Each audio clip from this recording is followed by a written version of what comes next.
Baik, selamat malam semua. Selamat datang dan selamat bergabung dalam seminar wanita malam hari ini yang diselenggarakan oleh GPDI Ebenezer Kuala Lumpur, Malaysia. Di sini saya sudah melihat ada banyak wanita yang bergabung ya, mulai dari kalangan pemudi sampai kalangan ibu-ibu juga. Kami mengucapkan selamat datang, selamat bergabung buat kita semua. Sebelumnya saya ingin memperkenalkan, karena ini kan seminar yang terbuka untuk umum, jadi ada baiknya saya memperkenalkan gembala dan ibu gembala dari GPD Ebenezer. Ada Pastor Pastor Leonardo Sondi dan juga Ibu Joyce Siregar. Dan juga perkenalkan saya Tasya sebagai MC pada kegiatan malam hari ini. Baiklah, saya mengucapkan selamat kita bergabung dan selama kegiatan berlangsung, mohon untuk tetap menonaktifkan mic atau mic-nya di mute dan kalau boleh kameranya dibuka supaya kita memang berasa lagi interaksi ya, seperti itu. Kalau misalnya tidak ada gangguan kamera, diharapkan untuk dapat on cam. Baik, jika selama kegiatan berlangsung, ibu-ibu dan pemudi-pemudi sekalian memiliki pertanyaan, bisa disampaikan pada waktu sesi tanya jawab nanti. Bisa sebaiknya disampaikan secara langsung, ditanyakan langsung kepada pembicara kita malam hari ini. Tapi tidak mengapa juga bisa ditanyakan nanti di kolom komen. Baiklah, sebelum kita memulai ibadah seminar kita pada malam hari ini, kita akan buka dengan doa terlebih dahulu supaya Tuhan dapat menyertai kegiatan kita. Dan doa pembukaan akan dibawakan oleh Ibu Nur Cahaya Hasibuan. Kepada Ibu Cahaya dipersilakan.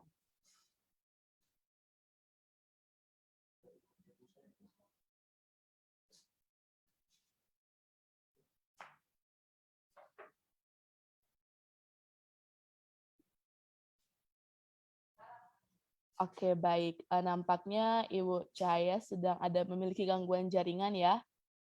Kalau begitu, mungkin bisa Ibu Gembala, Ibu Joyce Siregar untuk memimpin kita dalam doa buka.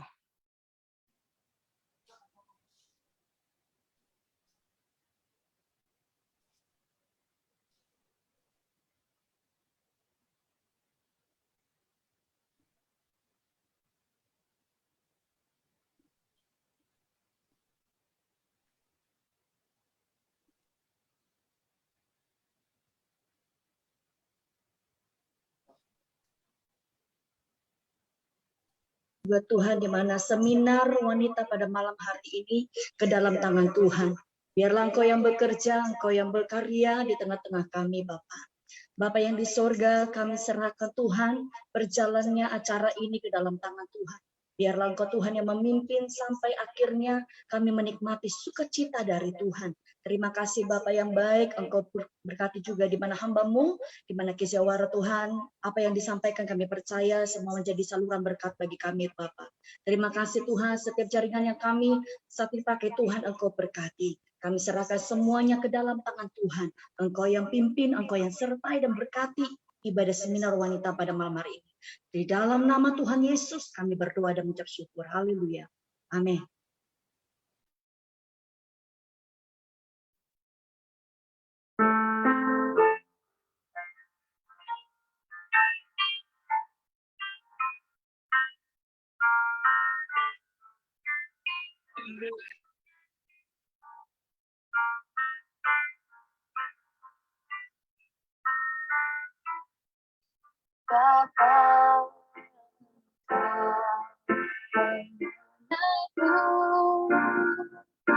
lebih dari siapapun. Engkau tahu ceritaku dan isi hatiku.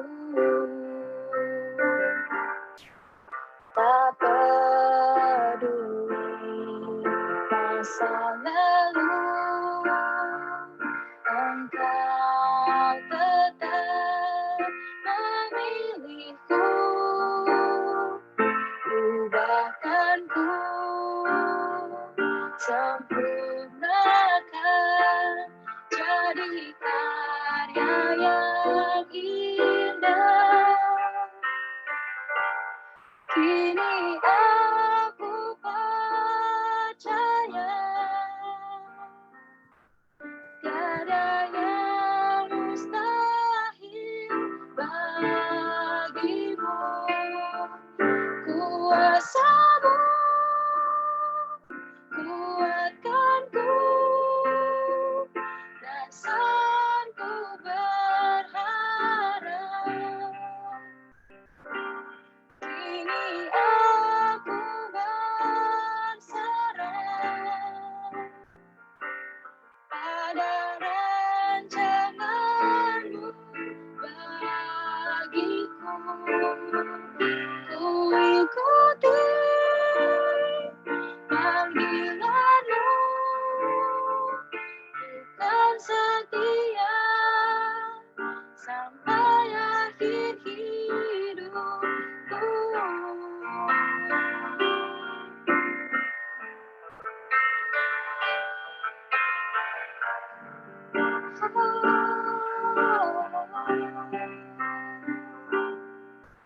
Dapat Engkau mengenalku lebih dari siapapun. Engkau tahu ceritaku dan isi hatiku. Tak peduli masa lalu, Engkau tetap memilihku. Ubahkanku, sempurnakan, jadi karya yang indah. Kini aku percaya tiada yang mustahil bagimu. Kuasa-Mu kuatkanku, dasarku berharap. Kini aku berserah pada rancangan-Mu bagiku. Ku ikuti panggilan-Mu, bukan setia sampai akhir hidupku.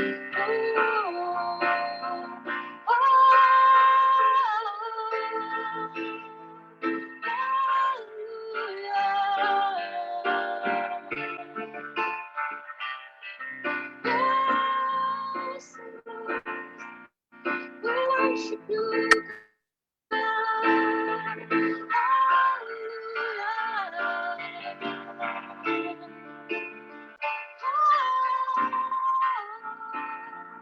Bukan setia sampai akhir hidupku, Tuhan. Haleluya. We worship You, God. Haleluya.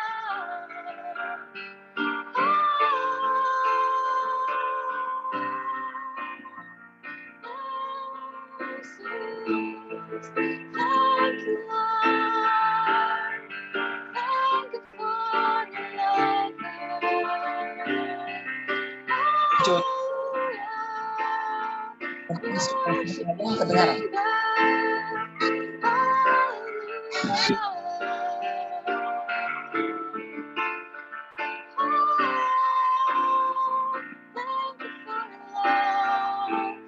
Thank you for your grace, Lord. Thank you for everything, Lord. I worship you. There's no one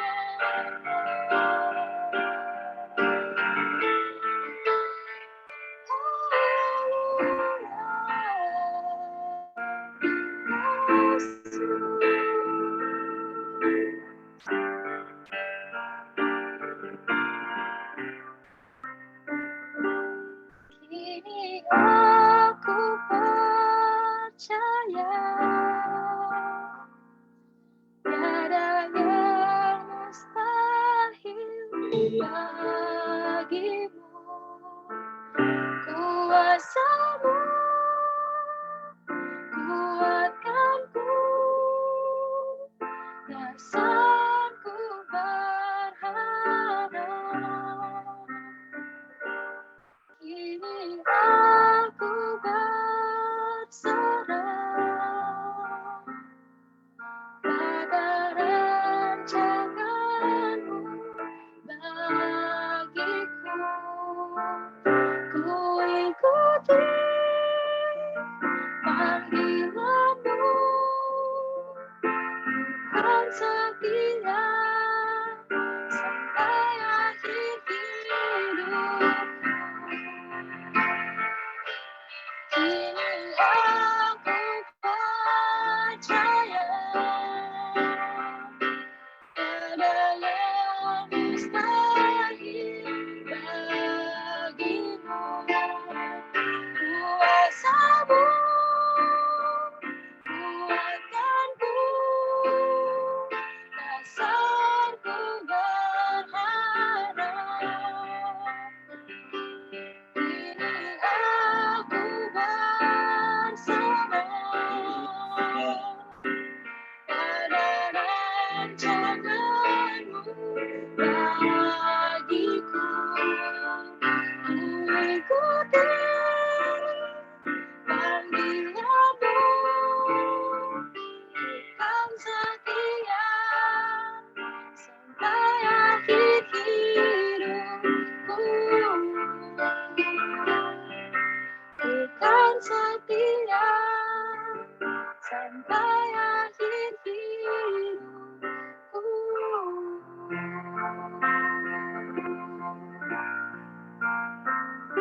Yes, Lord. Shalom, selamat malam semuanya. Semoga semuanya dalam keadaan sehat. Sedikit sharing, waktu hari Rabu, aku agak sedikit down, jadi moodnya lagi nggak bagus. Terus pas pagi baca renungan, dapat ayat renungan tuh dari 1 Korintus 2 ayat 9. Tetapi seperti ada tertulis, apa yang tidak pernah dilihat oleh mata dan tidak pernah didengar oleh telinga, dan yang tidak pernah timbul dalam hati manusia, semua disediakan Allah untuk mereka yang mengasihi Dia.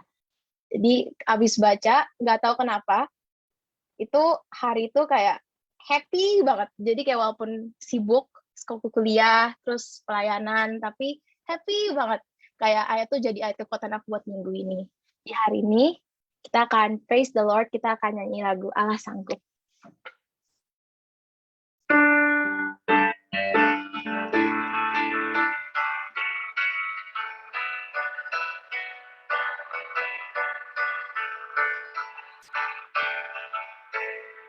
Apa yang tak pernah dilihat mata, yang tak pernah didengar telinga, yang tak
Mari kita siapkan hati kita.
Kau tunjukkan kasih setiamu,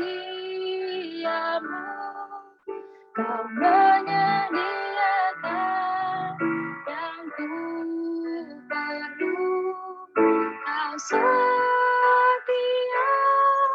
Kau mulia, dulu sekarang dan selamanya. Kau tunjukkan kasih setiamu, Kau menyediakan yang ku perlu, Kau setia, Kau mulia, Bapa Kau setia.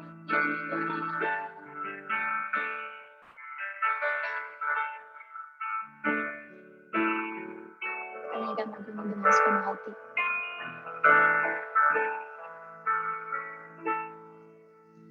Bapa, Kau setia. Bapa, Kau mulia. Kenapa jiwaku aman bersama.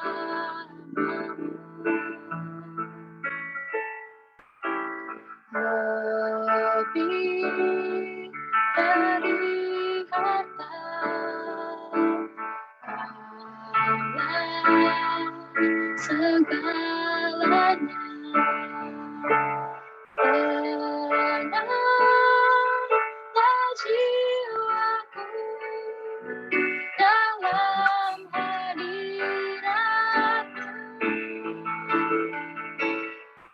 Kau tunjukkan kasih setiamu, Kau menyediakan yang ku perlu.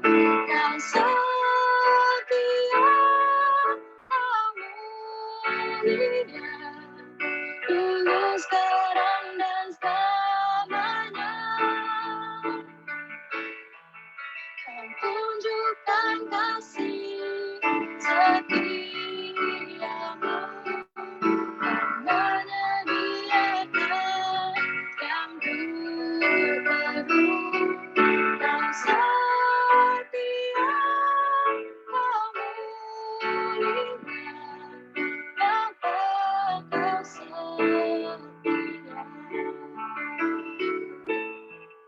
Kau tunjukkan kasih setiamu, Kau menyediakan yang ku perlu. Kau setia, Kau mulia, dulu sekarang dan selamanya. Kau tunjukkan kasih setiamu, Kau menyediakan yang ku perlu. Kau setia, Kau mulia, Bapa Kau setia. Kau tunjukkan kasih setiamu, Kau menyediakan yang ku perlu. Kau setia, Kau mulia, dulu sekarang dan selamanya. Kau tunjukkan kasih setiamu, menyediakan yang ku perlu. Kau setia, Kau mulia, Bapa Kau setia. Kau setia, Kau mulia, Bapa Kau setia. Saya serahkan kepada Saudara Tasya. Baik, pemudi-pemudi dan ibu-ibu sekalian, kita sudah memuji dan menyembah Tuhan, karena lewat setiap pujian penyembahan kita, hati Tuhan disenangkan, dan Tuhan siap memberkati kehidupan kita. Setiap pergumulan pasti Tuhan akan jawab tepat pada waktunya. Baik, dan saat ini sebelum kita akan memulai sesi interaksi kita dengan pembicara kita pada malam hari ini yang sudah bergabung dari tadi, dari awal ibadah, ada baiknya saya akan memperkenalkan terlebih dahulu ya, sedikit background mengenai pembicara kita pada malam hari ini. Mungkin seperti yang sudah kita ketahui bersama, pembicara kita malam hari ini adalah seorang wanita yang luar biasa. Beliau adalah Kak Keisha Waro. Dan Kak Keisha Waro ini mulai dikenal dari ajang Putri Indonesia 2016, yang saat itu membawa nama daerah kelahirannya yaitu Sulawesi Utara. Dan beliau berhasil menjadi Putri Indonesia 2016 dan kemudian membawa nama Indonesia di kancah Miss Universe pada saat itu membanggakan Indonesia dengan posisi top 13 atau 13 besar. Dan sebagai orang Manado, jujur saya bangga dan sangat senang melihat keberhasilan yang diraih Kak Keisha, dan mungkin di sini ada beberapa dan mungkin ada sedikit banyak ya orang Manado juga yang bergabung bersama kita, ibu-ibu dari Manado mungkin Ya, inilah mungkin kebanggaan Sulawesi Utara. Ya, dan ya mungkin bisa diceritakan ya, Kak Kisha bagaimana mungkin perasaan waktu itu pas ikut ajang Putri Indonesia mewakili Sulawesi Utara itu bagaimana Kak, awalnya sampai bisa ke Miss Universe, bagaimana deg-degannya atau ada keriuhannya gitu, mungkin bisa diceritakan Kak. Oke, halo, shalom semuanya. Selamat malam. Yang saat ini kita beda 1 jam.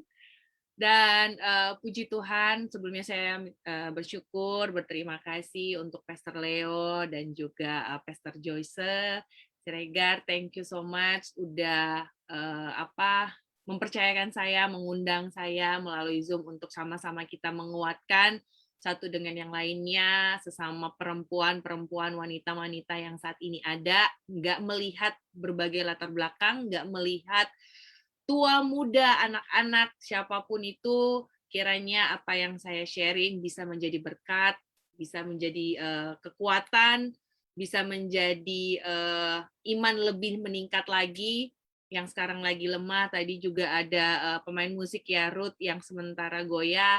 Puji Tuhan kita boleh bersama-sama saat ini, ada maksud dan tujuan Tuhan yang luar biasa. Kiranya kita bisa sama-sama menguatkan satu dengan yang lainnya.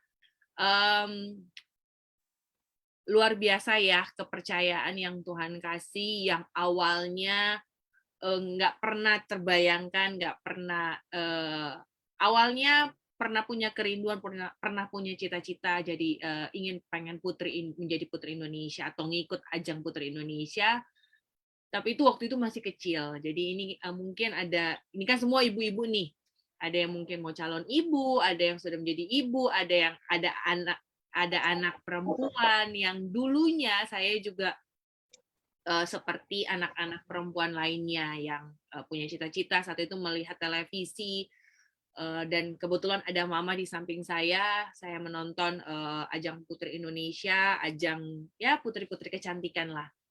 Saya sempat mengatakan ke mama, yes, namanya hanya anak-anak lah ya kalau ngomong kan, Ma pengen deh ikut ini, tapi mama hanya menjawab, mama bilang, ya doakan aja kalau memang arah kamu ke sana, pasti Tuhan akan memimpin perjalanan kamu ke sana. Tapi kalau enggak, berarti bukan itu. Dan ya namanya anak-anak ya hanya sambil lalu, dan perjuangan kalau mau diceritain dari awal Putri Indonesia, dari awal yang sebenarnya cita-cita, terus sempat terlupakan, tapi Tuhan baik, saya ditempatkan di keluarga yang luar biasa, yang memang keluarga takut akan Tuhan, yang benar-benar mengajarkan kepada anak-anaknya itu bagaimana mengandalkan Tuhan, melayani Tuhan, biar dari hal terkecil atau tak terlihat. Dan saya tumbuh di dalam keluarga Kristen, keluarga takut akan Tuhan, dan ternyata Tuhan membimbing saya meskipun proses yang nggak mudah. Dan di sini kalau ada orang tua ini merupakan suatu penopang buat anak-anaknya yang kadang masih membutuhkan arah tujuan harus kemana, dibutuhkan orang tua yang sangat luar biasa untuk menguatkan, lebih khusus mama saya waktu itu. Kurang lebih memang di sini mama yang berperan sangat besar dalam kehidupan, istilahnya sejarah saya sampai saat ini. Itu nggak mudah. Kalau mau diceritain, itu nggak cukup. Kalau saya diberi waktu berapa lama ya, Tasya ya? 1 jam, 2 jam, sampai jam 12 malam mungkin? Masih sanggup ibu-ibu? Ya, kalau mau diceritain itu sangat panjang, tapi lebih inti, lebih pertolongan Tuhan yang Tuhan sertai khususnya kepada saya dari awal. Pertama cita-cita, kemudian sempat terlupakan, sempat mengalami yang namanya down. Saya harus awalnya kuliah tapi harus terhenti di perkuliahan saya. Kemudian saya harus bekerja sebagai seorang kakak dari 4 bersaudara, menopang keluarga saya. Sempat terlupakan, sempat kecewa ini mau kemana Tuhan arahnya. Tapi namanya anak sama Bapak yang di atas, Tuhan segala Tuhan. Kalau kita ngambek, Tuhan tetap setia seperti lagu sebelumnya. Dan seiring berjalannya waktu menikmati proses, saya harus bekerja, kemudian puji Tuhan, singkat cerita, kantor saya bekerja itu mendukung saya untuk melanjutkan studi. Kebetulan saya waktu itu bekerja di salah satu bank swasta di Jakarta, dan dia mendukung saya untuk melanjutkan kuliah. Kemudian tiba-tiba nggak ada angin, nggak ada hujan. Karena dulu saya pernah tinggal di Sulawesi Utara, pernah tinggal di Manado SMP SMA. Saya pernah bergabung di salah satu manajemen agensi yang ada di Manado, model. Dia tahu kalau saya punya cita-cita dulunya adalah ingin mengikuti Putri Indonesia, dan ternyata dia masih ingat owner saya namanya Terry, dan akhirnya sudah terlupakan. Owner saya ini telepon saya. Saat itu saya sementara kuliah dan saya sudah bekerja di bank kurang lebih 4 tahun. Dan saat itu owner saya dari manajemen dia telepon saya, dan saya kaget dia menawarkan saya untuk ikut Putri Indonesia saat itu. Putri Indonesia, tapi saya berpikir, aduh, saya lagi kerja, dan manajemen saya bilang, kamu kalau nggak ikut sekarang nggak ada waktu lagi nih. Nah, saya diperhadapkan oleh dua pilihan karena waktu itu saya baru diangkat menjadi kepala kantor kas di bank swasta tersebut, dan saya harus memilih. Saya memilih kerja di bank. Saya harus teruskan atau saya harus berhenti untuk mengikuti cita-cita saya. Nah, ini benar-benar hal yang sangat mau bilang susah. Iya. Akhirnya saya bilang, oke, nanti saya telepon lagi. Saya bilang ke manajemen saya yang dulu, saya bilang ke owner saya telepon lagi nanti. Saya harus tanya orang tua. Karena waktu itu saya lagi kerja dan saya sambil kuliah melanjutkan. Dan pada saat itu saya telepon ke mama saya, mau bilang, oke, nanti ngobrol di rumah. Saat di rumah saya tanya, Mah, bagaimana nih, saya diperhadapkan oleh dua pilihan, apakah saya harus melanjutkan di kantor bank saya, pekerjaan saya, atau saya harus ambil keputusan, yaitu saya mengikuti cita-cita saya. Saya ambil cita-cita saya yang dulu sempat saya lupakan. Dan puji Tuhannya, karena Mama agak sedikit keras, karena memang saya sempat terhenti kuliah sebelumnya, saya waktu itu lagi ngurus skripsi saya. Mama cuma kasih pilihan begini, keputusan ada di tangan kamu. Jadi Mama lempar lagi ke saya. Itulah lucunya orang tua. Tapi Mama di situ, di saat ini saya belajar bahwa Mama melemparkan sebuah tanggung jawab kepada saya, karena kalau ke depannya karena saya yang jalani. Jadi Mama kasih keputusan adalah semua balik di tangan saya. Kamu mau pilih ikut pemilihan Putri Indonesia, Mama dukung. Kamu pilih pekerjaan kamu di kantor, Mama dukung. Tapi kedepannya ada apa-apa kamu harus bertanggung jawab, kamu harus belajar gimana mempertanggungjawabkan keputusan yang kamu ambil. Jadi Mama lempar ke saya, dan akhirnya saya bilang, oke, saya doa dan puasa dulu apa yang harus saya ambil, karena biasanya kalau kerja kan udah tahu dong, tiap bulan itu dapat gaji. Kalau saya mau ikut cita-cita saya, belum tentu saya mendapatkan Putri Indonesia. Dan singkat cerita, saya mengambil Putri Indonesia. Saya pikir saya harus pulang ke Manado. Saya sempat dikasih izin sebulan. Mungkin di sini ada yang kerja di bank. Puji Tuhan, saya baru kali itu dapat izin dari bank. Biasanya kan cuti hamil ya. Tapi saya dapat izin untuk mengikuti kontes Putri Indonesia itu selama kurang lebih 1 bulan. Saya masih ditahan untuk bekerja. Tapi setelah saya pikir, nggak bisa nih, saya harus resign karena nggak enak sama karyawan yang lain. Saya tinggalkan itu, dan terjadilah saya mengikuti jadi Putri Indonesia Sulawesi Utara tahun 2015 waktu itu. Karena gabung dengan pemilihan daerah yang ada di Sulawesi Utara.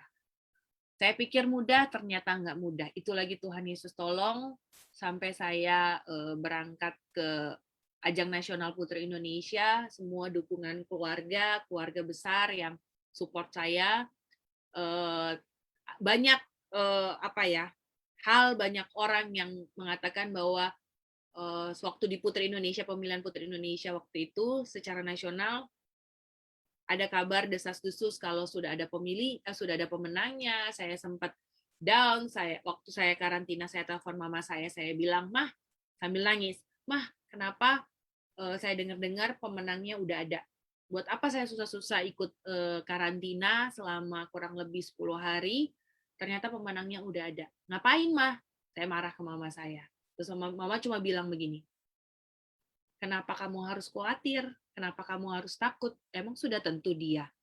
Terus mama cuma bilang mama menguatkan saya, yang bisa membalikan itu semua adalah Tuhan. Kalau memang sudah ada pemenang, yang bisa membalikkan nama pemenang itu hanya Tuhan. Jadi saat ini kamu harus berdoa, kamu harus berserah, kamu harus kuat, dan di situ puji Tuhan saya mendapatkan kekuatan dan di situ pelajaran yang memang sangat luar biasa. Jadi kalau saya apa-apa saya lari ke mama, dan mama menguatkan iman saya sangat luar biasa. Dan setelah itu datanglah di singkat cerita 10 besar. Pada saat masuk ke 10 besar, karena kita ada 3 kali 3 kali pengambilan untuk pemenang. Jadi dari 10 besar, 5 besar ke 3 besar, itu juga nggak mudah. Tapi saya hanya cuma bilang, saya berdoa karena satu hari sebelum hari H, sebelum hari H saya down, saya doa malam waktu itu. Jadi hari ini malam final, sebelumnya saya bangun, jadi malam final saya bangun pagi ini, itu biasanya ada singkat cerita kesaksian yang sangat luar biasa yang mengubahkan hidup saya. Waktu itu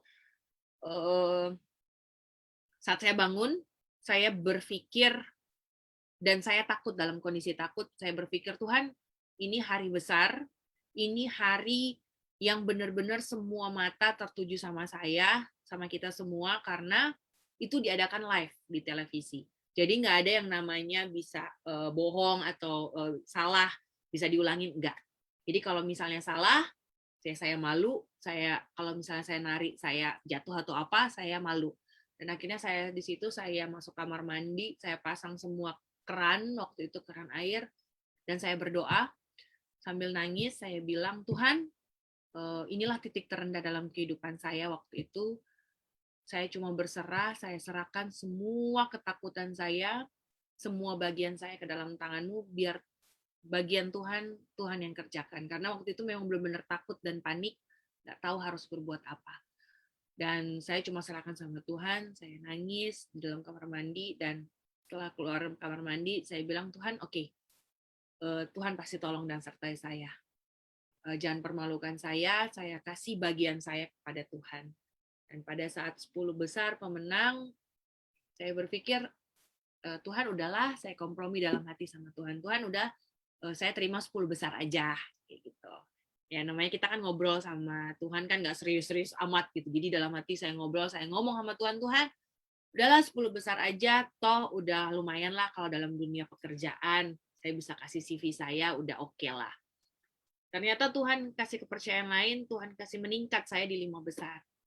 5 besar itu juga nggak mudah, setiap tahu kan kalau nonton itu pertanyaan, jadi saat pertanyaan dikasih saya ambil, saya cabut pertanyaan, itu harus sepersekian detik saya pikirin jawabannya apa.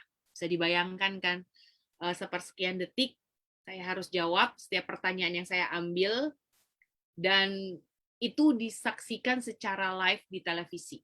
Dan itu benar-benar Tuhan, jadi setiap saya naik di atas panggung, setiap saya ambil pertanyaan, saya cuma bilang, dalam nama Tuhan Yesus tolong saya. Saya cuma bilang seperti itu.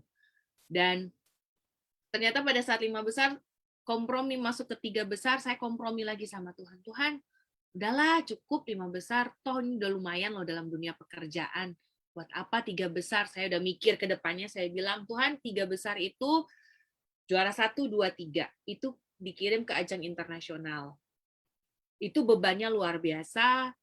Oke lah, hadiahnya lumayan besar. Ada dapat mobil juara 1, rumah dinas, apartemen, dapat sopir segala macam. Tapi ya Tuhan, ngapain sih masuk 3 besar? Udahlah yang lain aja, toh 5 besar saya udah dapat apa ya, CV yang bagus lah, bisa dimasukin dalam CV itu yang bagus. Ternyata Tuhan bilang, enggak anakku, kamu harus masuk di dalam 3 besar. Pada saat 3 besar saya bilang, Tuhan, udahlah, saya kompromi lagi sama Tuhan dalam hati.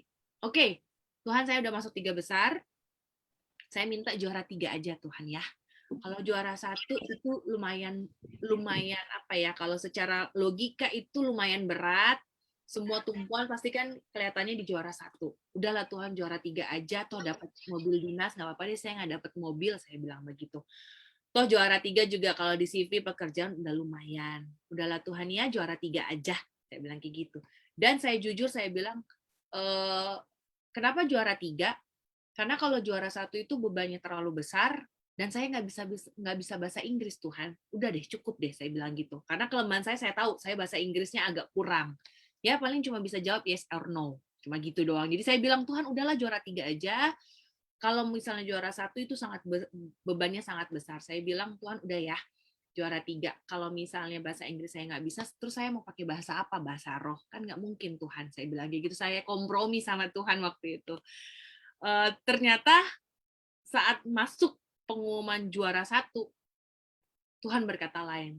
Tuhan cuma bilang, enggak anakku, saya percayakan juara 1 ke kamu, mahkota ini buat kamu, biarlah kamu menjadi berkat bagi banyak orang, bagi bangsa Indonesia, bagi anak-anak Tuhan. Kalau kamu bisa di atas ini, di puncak seperti ini, berarti Tuhan ada maksud. Dan saat itu saya cuma bilang, Tuhan ini nggak salah ya. Tuhan tahu kekurangan saya. Saya berpikir Tuhan tahu kekurangan saya. Kenapa Tuhan pilih saya? Saya sempat kompromi dan saya sempat protes waktu saya menang. Tapi seiring berjalannya waktu, ternyata tangan Tuhan itu nggak pernah putus, walaupun saya sering mengecewakan Tuhan, tapi Tuhan selalu pegang janjinya. Kalau apa yang Tuhan sudah percayakan ke kita saat ini, Tuhan nggak pernah berhenti di situ. Tapi Tuhan akan terus menggenapi setiap janjinya dari awal sampai akhir. Dan ke ajang Miss Universe, mungkin ada beberapa yang tahu, mungkin ada yang pernah nonton, itu semua kemurahan Tuhan. Ketakutan terbesar saya adalah awalnya bahasa Inggris, ternyata mereka welcome sama saya, walaupun ya bahasa Inggris saya ancur-ancuran. Tapi ternyata penyertaan Tuhan tuh sangat luar biasa, khususnya pada saat ajang Miss Universe. Jadi di situ Tuhan kasih hikmat, apa nih kekurangan saya? Oke, bahasa Inggris. Tapi kelebihan kamu apa? Di situ saya cari kelebihan aku apa ya? Kelebihan saya nih apa nih? Ternyata kelebihan saya itu identik dengan orang Indonesia, yaitu murah senyum. Makanya saya kemana-mana, ya meskipun saya pikir, oke, gue bahasa Inggrisnya nggak bisa, tapi gue murah senyum lah, gue kasih nih senyuman terbaik gue, senyuman kasih Kristus gue kepada kalian. Kalian terkelepek, terserah deh ya. Bukan urusan saya, itu urusan Tuhan ya. Jadi, dan puji Tuhan saat itu ternyata saya mendapatkan sebelum di malam final, saya mendapatkan Best Phoenix Smile atau yang namanya pemenang yang istilahnya murah senyum.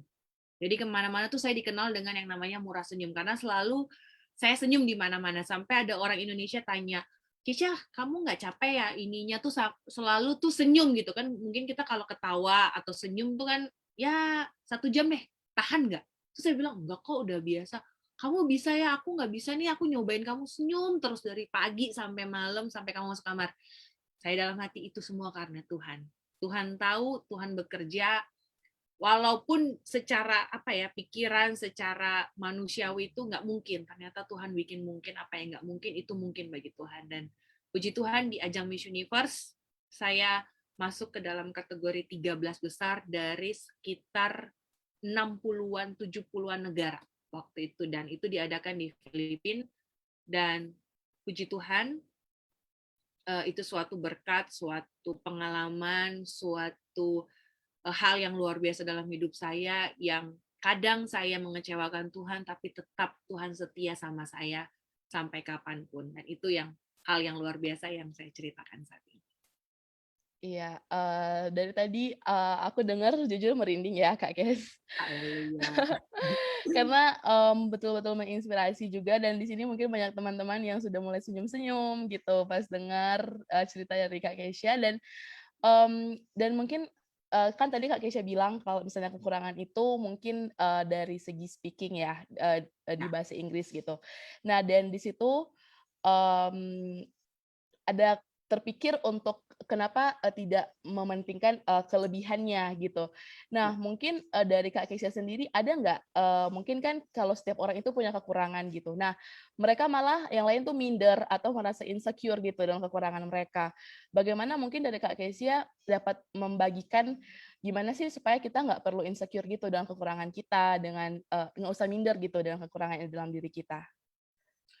Oke, kalau ngomongin kekurangan jangan salah, kekurangan saya banyak banget. Kalau mau disebutin, netizen paling tahu kekurangan saya. Saya aja nggak sadar kalau itu kekurangan saya, ternyata itu kekurangan saya. Dan ini dikhususkan juga kepada orang tua yang mungkin sekarang udah ada anak, anaknya udah mulai dewasa. Ini sebenarnya hal terpenting karena waktu itu saya berpikir awalnya itu nggak cuma bahasa Inggris, ternyata tinggi saya ini adalah awalnya saya berpikir ini adalah kekurangan saya. Saya sempat komplain ke mama saya lari ke mama saya, "Mama, kenapa mama lahirin saya dengan badan tinggi seperti ini?" Karena tinggi saya adalah 183 cm sekarang, dulu dan sekarang sama aja waktu saya ikut Miss Universe, oke. Jadi itu memang dari SD itu udah kelihatan tinggi saya itu di atas rata-rata perempuan wanita Indonesia atau teman-teman sebaya saya lah. Jadi setiap, ada apapun saya harus lari ke mama. Nah ini sebenarnya, saya juga belajar karena saya baru, punya anak perempuan, jadi, belajar bahwa kalau ada apa-apa dia harus lari ke saya, cerita ke saya. Dan saat itu saya cerita ke mama saya komplain, saya marah karena, sebelum, jati diri saya tahu ternyata Tuhan tuh maksud dari tinggi saya adalah saya ikut Putri Indonesia. Sebelumnya, mundur lagi ke belakang, dari SD saya sudah dibully, jadi nggak cuma SD sih, dari TK. Jadi dari awal saya kenal sama orang, TK, SD, SMP, SMA, kuliah, sampai sebelum saya ikut Putri Indonesia, saya selalu dibully dengan tinggi saya, makanya saya bilang tinggi saya dulu adalah kekurangan saya. Saya bilang kenapa dibully karena selalu dibilang jangkung, tiang listrik berjalan. Jadi kalau di Jakarta naik angkot, saya selalu kepentok, makanya saya selalu cari aman, saya naik di depan angkot, meskipun kaki kepentok, tapi setidaknya saya sendiri di depan. Nah, itu hal yang sangat benar-benar mau bilang memalukan, menjengkelkan, bikin saya marah. Saya komplain ke mama saya pada saat klimaks saya ngomong ke mama, kenapa lahirin saya seperti ini? Saya tinggi. Kenapa, Mah? Saya malu, saya minder. Makanya waktu itu juga teman-teman saya adalah semuanya cowok-cowok, pria-pria, karena kan kebanyakan cowok-cowok itu kan tingginya hampir sepantarannya. Saya komplain ke mama cuma bilang begini, Kesha, sekarang kamu menganggap kekurangan kamu, tinggi badan kamu adalah kekurangan kamu. Tapi kamu sadari, suatu saat kekurangan kamu itu adalah kelebihan kamu. Kamu harus sabar ya, namanya masih remaja, masih anak-anak, pemikiran masih pendek. Saya cuma bilang, alah mama, bisa aja ngomongnya kayak gitu, apa sih Ma, ini tuh saya dibully gini-gini. Ternyata, seiring berjalannya waktu, yang saya anggap kekurangan saya adalah tinggi badan saya. Pada saat saya ikut Putri Indonesia, saya sadar, oke, ini maksudnya Tuhan dalam hidup saya. Ternyata tinggi badan saya adalah kelebihan saya. Awalnya saya takut, saya minder, saya ya semuanya. Tapi pada saat saya tahu jati diri saya, saat Tuhan membuka mata saya, ini loh yang kamu bilang ini adalah kekurangan kamu. Ternyata itu adalah kelebihan kamu. Jadi kalau mau bilang kekurangan banyak banget. Bahasa Inggris, tinggi badan, minder, mau dibilang apa? Gendut. Padahal orang bilang, kamu kurus loh, Kes. Itu semua ada. Tapi bagaimana cara kita bangun benteng pertahanan diri kita. Kalau mau bilang kekurangan, pasti banyak. Dari ujung rambut sampai ujung kaki itu pasti banyak. Tapi yang bisa menangkal itu semua kalau bukan kita siapa lagi. Mau bilang mau cerita ke mama. Mama oke akan menguatkan saya. Mama juga nguatin saya dengan kata-kata. Tapi kalau misalnya kita bilang, mama bisa aja, gak mungkin lama gitu. Pasti semua itu akan masuk efeknya ke kita. Tapi kalau kita bangun pertahanan diri kita, oke, sebatas mana lo hina gue, terserah deh lo mau ngomong apa tentang gue. Tapi kalau Tuhan udah ngomong buat gue, itu pasti Tuhan kasih yang terbaik buat gue. Jadi semua orang mau ngomong apa tentang saya, kejelekan saya selalu juga bilang kepada orang tua, orang-orang terdekat, suami, adik saya, kalau misalnya saya mulai sombong, mulai jauh, kurang apa, tolong ingatkan saya. Saya bilang begitu. Tapi kalau misalnya orang di luar sana menjudge saya yang negatif, hello, saya akan saring dulu, benar atau enggak. Tapi kalau itu untuk membunuh mental saya, untuk menjatuhkan mental saya cuma bilang, saya cuma dengar apa yang Tuhan katakan kepada saya. Saya nggak mau dengar apa kata kamu.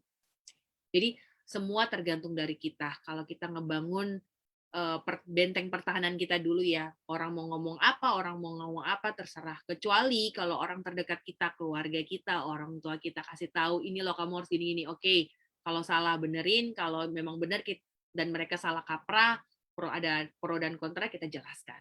Jadi semua balik lagi ke diri kita. Gitu. Oke, baik. Jadi buat yang masih merasa insecure, kita harus percaya bahwa di dunia ini ada yang sempurna ya. Misalnya Kak Kesha aja tinggi gitu. Mungkin ada beberapa orang yang kurang tinggi, ingin tinggi gitu. Malah Kak Kesha udah tinggi, ingin jangan terlalu tinggi seperti itu. Jadi apa ya namanya? Gak ada gitu yang sempurna gitu ya. Jadi kita harus menerima apa yang udah Tuhan berikan dalam kehidupan kita. Kalau pernah dengar quotes itu dari salah satu film Imperfect ya Kak, ubah insecure menjadi bersyukur gitu. Ya oke. Jika saudari-saudari atau ibu-ibu memiliki pertanyaan, bisa langsung ditulis di kolom komen atau langsung angkat tangan ya. Nanti saya langsung persilakan untuk bertanya. Dan apakah pada sejauh ini ada yang ingin bertanya? Aduh, kalau ada yang bertanya ini kayak di atas panggung ya pertanyaannya. Iya, flashback langsung Kak. Iya, oke. Mungkin saat ini belum ada yang ingin bertanya. Kalau gitu kita mungkin bisa lanjut aja ya Kak. Kan sekarang Kak Kesha udah berumah tangga nih gitu. Nah, boleh diceritakan bagaimana kan setelah dari Putri Indonesia, terus kemudian bagaimana Kak Kesha mulai membangun rumah tangga Kak Kesha bersama suami? Oke, kalau bilang berumah tangga, waduh saya masih junior sekali dengan ada sebagian ibu-ibu di depan saya, layar kaca ini, masih seumur jagung. Tapi kalau mau dibilang proses perjalanan saya dan suami bertemu, membangun ini, kalau mau dibilang Tuhan tuh nggak pernah habis membuat hal-hal luar biasa, hal-hal yang mengagetkan. Mungkin untuk saat ini saya sorry to say karena memang saya mau ngomong Tuhan itu lucu, beneran. Jadi Tuhan itu lucu, Tuhan itu aneh. Tapi kalau bukan begitu bukan Tuhan ya. Jadi tuh kalau mau bilang perjalanan cinta itu sangat lumayan lumayan kalau mau dibilang bikin sinetron bisa beberapa episode kayak episode tersanjung zaman dulu tuh. Dan Tuhan ternyata punya rencana yang indah. Kami itu sebenarnya singkat cerita LDR. Jadi suami saya bertugas di Manado, Sulawesi Utara, saya di Jakarta. Dan saat kami jadi pacaran kami LDR, menikah pun awalnya kami LDR, bisa dibayangkan mungkin ini ada yang pejuang-pejuang LDR, bersabarlah, doakan, puasakan. Tuhan pasti punya rencana. Jadi dulu itu memang pacaran LDR, menikah pun LDR, dan pada saat menikah itu memang menjadi pergumulan waktu awal, pergumulan kami. Bagaimana nih saat kami menikah, kami harus berpisah, itu kan nggak bagus. Tapi karena satu lain hal, pekerjaan, beberapa alasan kami harus berpisah, dan itu menjadi pokok doa awalnya. komitmen yang sangat besar yang harus kami hadapi saat sebagai suami istri, mau dibilang aja tanda kutip deket aja bermasalah, gimana kalau jauh ya? Itu bermasalahnya, ini masalahnya Manado dan Sulawesi Utara dan juga Jakarta. 3 jam naik pesawat. Pesawat harganya lumayan. Nggak mungkin tiap hari pulang pergi, emang angkot, ya kan? Nggak mungkin. Jadi itu benar-benar dibawa dalam doa, menjadi pergumulan yang sangat luar biasa. Seiring berjalannya waktu, akhirnya Tuhan buka jalan dengan caranya yang luar biasa. Kalau mau dibilang mengandalkan manusia, itu bisa banyak banget. Tapi kalau Tuhan bilang bukan itu, ya nggak bisa. Kalau Tuhan bilang nggak bisa pindah, ya jangan dulu pindah. Gitu. Dan waktu itu, tahun lalu, di bulan Maret ya, di bulan Maret, ya Februari Maret itu, posisi waktu itu kami berdua suami istri masih jauh, masih LDR, dan Tuhan kasih jawaban yang bikin shock, yaitu saya hamil di pertengahan tahun lalu. Itu mau dibilang hadiah, ya itu sangat hadiah yang sangat luar biasa. Memang waktu itu kita belum kepikiran untuk punya anak, tapi Tuhan kasih, berarti Tuhan percaya. Tapi di sisi lain saya berpikir Tuhan ngasih kepercayaan luar biasa, tapi suami saya masih jauh. Saya berdoa, saya bilang, Tuhan maunya apa sih Tuhan? Kan nggak mungkin ya ini yang ada yang baru punya anak, ada yang lagi hamil, terus tiba-tiba suami jauh. Itu pergumulan yang sangat berat. Apalagi kalau ibu lagi hamil itu kan sangat berat banget ya. Pengennya tuh nempel sama suami, pengen harus ada suami. Dan di situ saya berdoa, saya tanya sama Tuhan, Tuhan maunya apa sih Tuhan ini loh? Jadi kalau saya sering ngobrol dalam hati, saya ngobrol sama Tuhan dimanapun saya ngobrol, ya kayak teman lah. Tuhan kan juga sahabat kita. Saya tanya Tuhan maunya apa sih kok bisa seperti ini? Saya hamil, saya kerja, dia juga di sana. Kami masih jauh. Awalnya kami berharap, kami berpikir ke depannya adalah kalau saya hamil, suami saya udah di sini. Tapi itu benar-benar di luar dugaan. Tuhan kasih. Dan seiring berjalannya waktu, puji Tuhan. Kenapa anak saya kasih nama Kylie?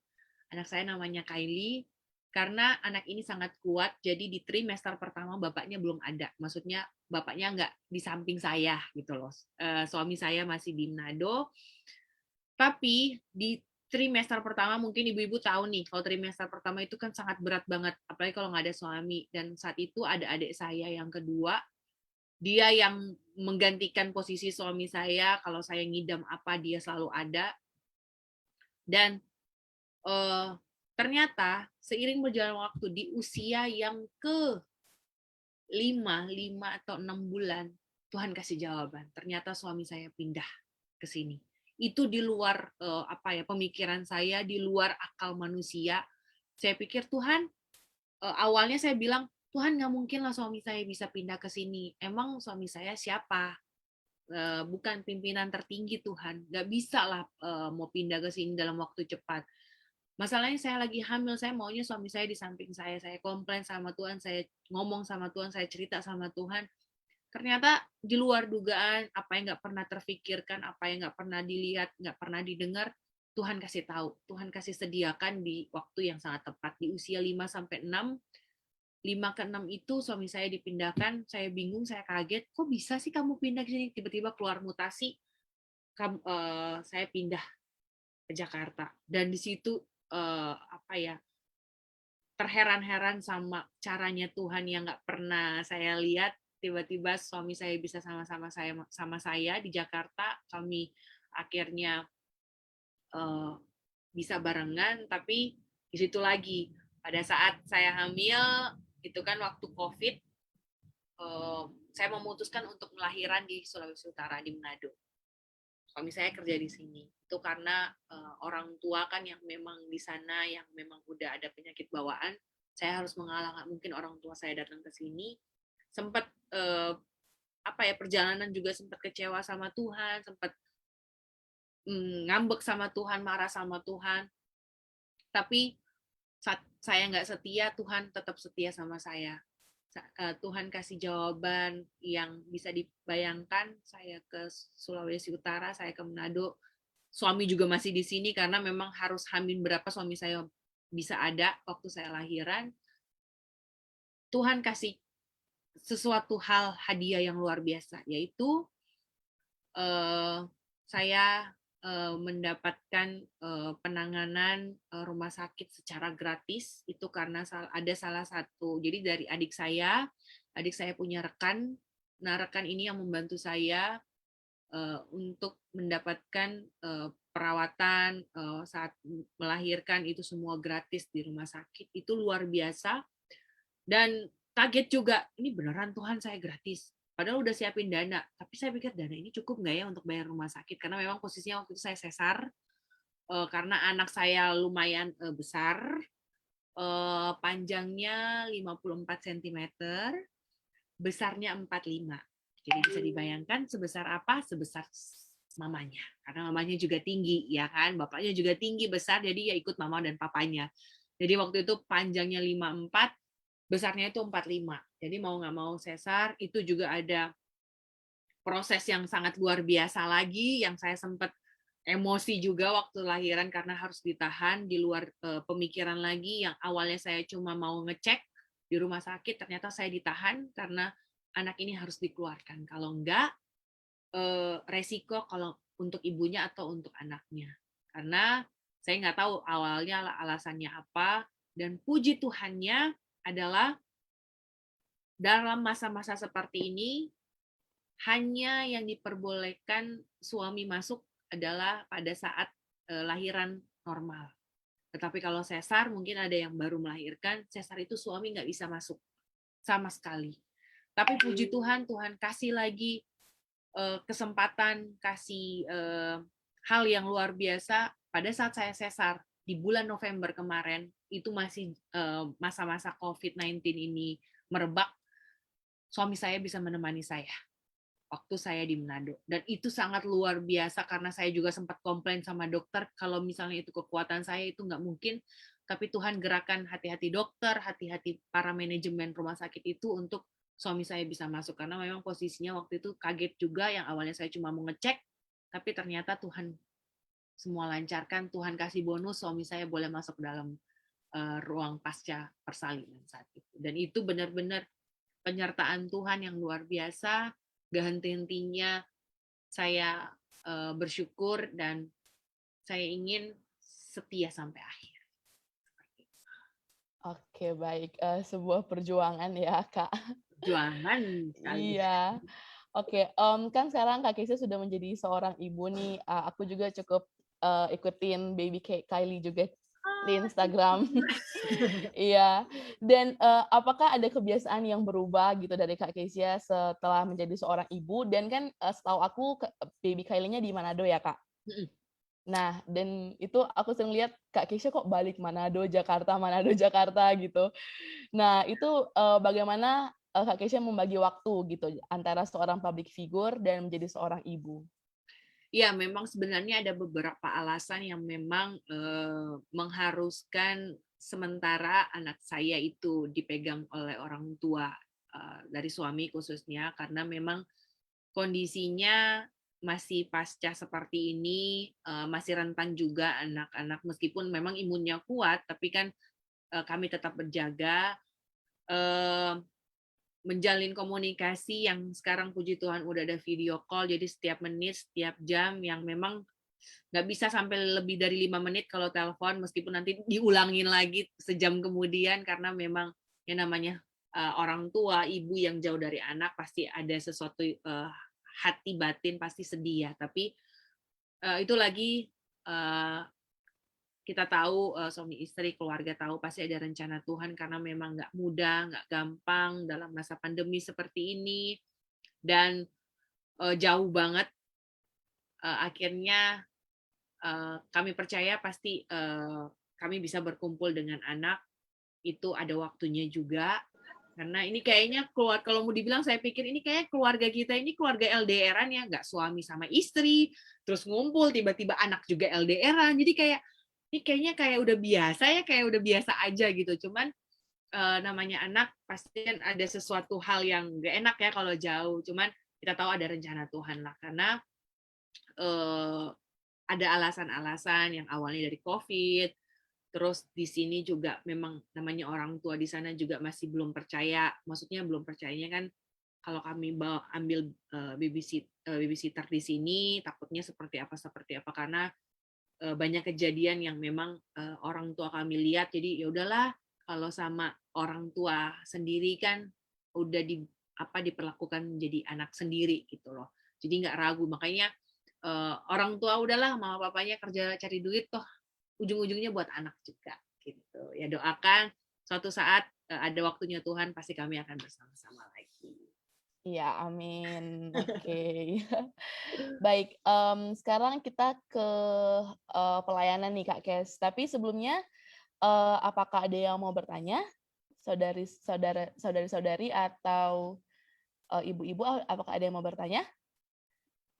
Ada Lestari ya ini ya, Lestari nih udah angkat tangan. Waduh. Oh, oke. Kak Lestari mau bertanya.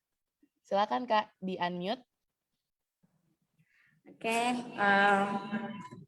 saya Lestari Simatupang. Saya mau bertanya kepada Ibu Kesia, apakah pandangan Ibu Kesia tentang sukses, baik itu secara jasmani ataupun rohani?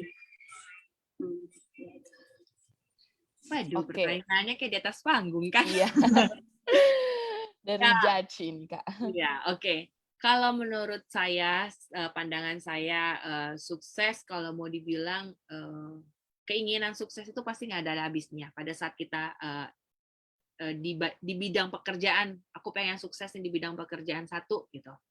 Tapi pada saat udah menempuh di situ, ada lagi sukses-sukses. Dan menurut aku pandangan sukses baik yang kita jalani saat ini adalah bagaimana kita bisa memberikan yang terbaik, apapun itu.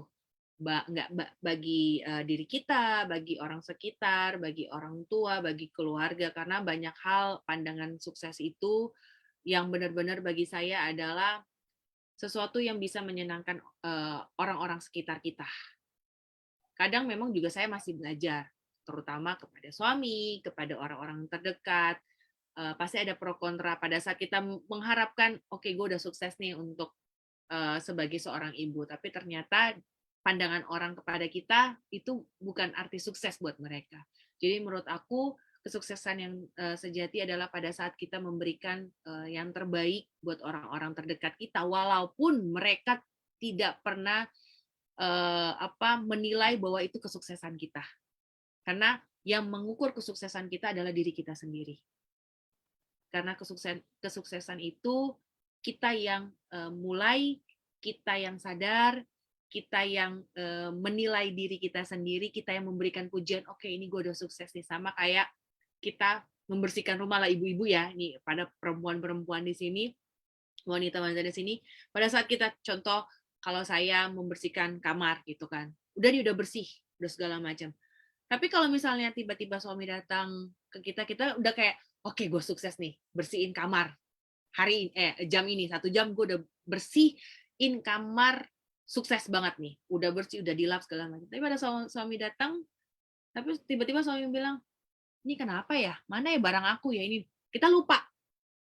Padahal kita udah ngukur. Padahal gue udah beresin, kenapa dia ngeliat yang barang-barang kecil ya? Kayak gitu. Jadi menurut aku kesuksesan sejati adalah bagaimana pandangan kita memberikan yang terbaik buat banyak orang, tetapi memberikan penghargaan yang terbaik buat kita. Kadang itu dia, balik lagi saat kita memberikan kesuksesan kita buat orang lain belum tentu memberikan pujian buat kita, bahwa itu kesuksesan kita. Tapi pada saat kita, kita berkorban buat mereka, memberikan nilai, gue udah sukses nih, memberikan yang terbaik buat dia. Terserah dia mau bikin apa, penilaian dia, tapi ini kadar gue. Kayak gitu sih. Jadi ada kata bersyukur juga di setiap kesuksesan, karena kadang kalau kita sukses nggak bersyukur juga, menurut kita kadang-kadang juga ya kan pengen lagi, tiba-tiba nggak ada ujungnya, kecewa, tinggalin Tuhan deh. Jadi apapun itu kesuksesan, jangan lupa saat kita sudah tahu ini kesuksesan kita, jangan lupa juga bersyukur. Oke, baik. Itu di quotes ya, kata-kata dari Kak Kezia. Sudah jelas ya Kak Lestari untuk jawabannya? Iya, oke. Ada lagi yang mau bertanya? Oke, kayaknya belum ada ya. Kita lanjut aja ya, Kak Kes. Jadi sebelum jadi Putri Indonesia, apakah Kak Kesia memang sudah sering pelayanan gitu atau melayani? Dan kemudian apakah dengan kesibukan sekarang itu mempengaruhi pelayanannya Kak Kesia? Puji Tuhan, memang saya dilahirkan benar-benar di keluarga yang sudah mengenal Tuhan. Jadi di sini ada beberapa keluarga saya yang memang pendeta juga, ada di sini yang sedang menonton dari GPD Parken juga memang masih keluarga dekat, adik dari mama. Jadi memang benar-benar keluarga kami itu dilahirkan dari keluarga yang memang sudah kenal Tuhan. Dan memang saya melihat perjalanan kehidupan keluarga kami turun-temurun, lihatnya tuh awalnya adalah dari oma saya. Jadi memang oma saya ini bisa dibilang tiang doa. Jadi semua cucu-cucu itu tahu benar-benar bagaimana oma ini takut akan Tuhan dan memang bisa turun-temurun ke anak cucu. Dan saya melihat itu karena memang saya sempat beberapa kali tinggal dan waktu saya tinggal di Manado itu Sulawesi Utara, saya itu tinggal sama oma. Kecil juga pernah tinggal sama oma meskipun cuma beberapa bulan. Dan waktu saya kecil itu TK SD, saya pernah tinggal sama oma. Ternyata itu yang dilakukan juga waktu saya tinggal di oma itu waktu SMP sampai SMA. Jadi ada satu rutinitas khusus yang selalu oma lakukan adalah setiap jam 5 pagi oma berdoa dan berlutut di ruang tamu. Itu dari waktu saya TK SD, saya pikir paling oma cuma saat ada kami aja kali ya, ada kita aja atau cuma jarang-jarang gitu. Ternyata rutinitas itu selalu dilakukan oleh oma itu, dan nggak cuma saya, anak-anaknya oma juga dari mama saya, cucu-cucu juga tahu. Jadi kebiasaan oma itu adalah jam 5 pagi oma udah berlutut di kursi di depan pintu masuk. Saya ingat banget di depan pintu masuk rumah. Di ruang tamu, oma berdoa, dan yang saya ingat sampai sekarang adalah oma menyebutkan nama kami satu persatu dari anak pertama, cucunya, sampai karena memang kakak adiknya mama itu kan 11 ya, 11 kakak adik, jadi ada cucu juga. Jadi itu saya selalu dengar. Jadi kalau pagi kan oma nggak bangunin sih, tapi pada saat kita dengar oma udah menyembah, udah ada pujian penyembahan gitu di ruang tamu, kita kan mau nggak mau kebangun waktu masih TK SD gitu kan, kebangun ya ngeliatin gitu loh oma. Dan oma tuh sebutin satu persatu anak dan cucunya, dan itu benar-benar yang luar biasa. Dan waktu SMP SMA saya tinggal sama oma, sekolah di sana di Manado, hampir setiap hari oma itu datang ke gereja. Maksudnya datang untuk ibadah. Jadi bisa dibayangkan, kecuali kaum bapak, oma mungkin nggak datang. Karena oma kan perempuan, mungkin cuma kaum bapak yang oma nggak datang. Jadi di Manado itu kan setiap Senin sampai Minggu sebelum COVID ya, itu kan ada ibadah ucapan syukur. Mungkin yang orang-orang Manado bisa tahu ya, hari Senin ibadah ucapan syukur dari ulang tahun ini gitu. Kedua hari Selasa ada ibadah kamu wanita. Hari ketiga ada ibadah ucapan syukur lagi atas nama siapa tapi umum gitu. Terus hari keempat ada doa ibadah tengah minggu. Ntar hari Jumat ada doa puasa. Hari Sabtu ibadah pemuda remaja yang disponsor ibadah umum yang disponsori oleh pemuda remaja. Hari Minggu ibadah umum. Ya udah, hampir setiap hari ibadah kami. Dan itu selalu oma ingin ikut serta. Jadi kalau oma pergi, ya pasti kan mama selalu bilang sama saya, ayo temenin oma gitu, temenin oma meskipun mama nggak ikut, kamu temenin oma kalau dulu tuh pegangin center, tapi kan ujung-ujungnya juga nemenin ibadah oma.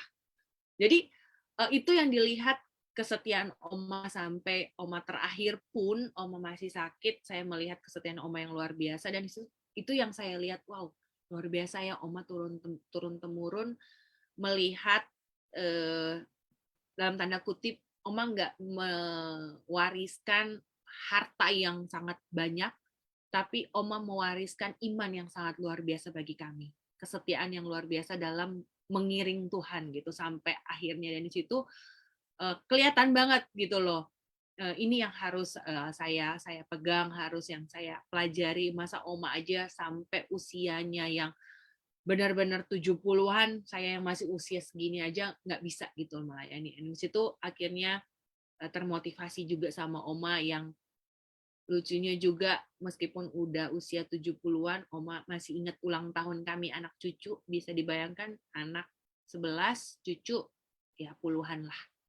Cucu cicit, dan itu benar-benar wow, Oma ini benar-benar luar biasa ya, maksudnya belajar lagi kembali ke keluarga. Kita ada untuk keluarga,